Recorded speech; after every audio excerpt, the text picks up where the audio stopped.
Krishna Singh Shekhawat, network 18 जिला प्रभारी झुंझुनू।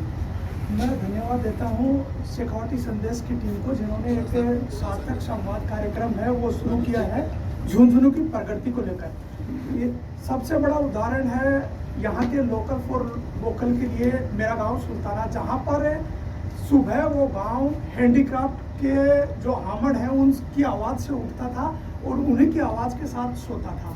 मगर यहाँ की प्रशासन की उदासीनता के चलते वहाँ हैंडीक्राफ्ट उद्योग और जो लोहे के कारखाने हैं वो अब बंद पड़े हैं। पहले 200 से अधिक घर हैं वो हामड़ के कारखानों से लोहे के बर्तन बनाने का काम करते थे, वहीं 40 से 45 घर हैं वो हैंडीक्राफ्ट लोहे का बनाने का काम करते थे।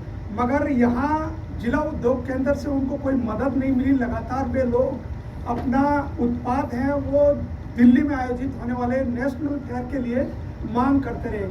अब सबसे बड़ी समस्या है कि प्रशासन की ओर से उनको कोई मदद नहीं मिली, तो जिसके चलते वे एजेंटों के जरिए अपना उत्पाद है वो बेचने को मजबूर हैं।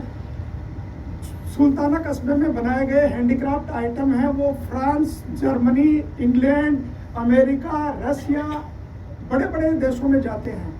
वे उत्पाद हैं वो रामगढ़, जोधपुर और जयपुर के एजेंट के जरिए बेचते हैं। उन आइटम्स की इतनी डिमांड रहती है कि सुल्ताना के कारीगर हैं वो उनकी पूर्ति नहीं कर पाते हैं।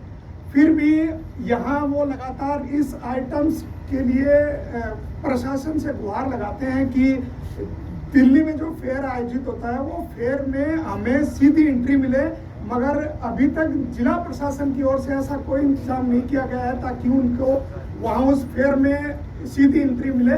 गत दिनों जब बगड़ में जो प्रशासन की ओर से जो मीट का आयोजन किया गया था जिसमें प्रभारी मंत्री आए थे, तो मैंने व्यक्तिगत रूप से जो नवलगढ़ विधायक विक्रम जाखल है उनके साथ मिलते हुए प्रभारी मंत्री से कहा था कि हमारे गांव का लोहे का बर्तन और हैंडीक्राफ्ट का आइटम है वो बहुत से देशों में पसंद किया जाता है, मगर यहाँ उसको उचित मंच नहीं मिलने के कारण उस आइटम के जो मैन्युफैक्चरर हैं उनको वाजिब दाम नहीं मिलता है, और वाजिब दाम नहीं मिलता है तो जो बीच में एजेंट है वो मोटी कमाई करते हैं और इनको केवल इनका मेहनताना मिलता है। तो इसकी वजह से यहाँ की कला है वो पूर्ण रूप से जो इनका रेवेन्यू जनरेट करने का तरीका होना चाहिए वो नहीं कर पा रही है। तो आप कैसे भी करके और दिल्ली फेयर में इसको जगह दिलवाइए। उन्होंने आश्वासन दिया था, मगर गत दिनों ही दिल्ली में फेयर आयोजित हुआ है उसमें उसको कोई जगह नहीं मिली।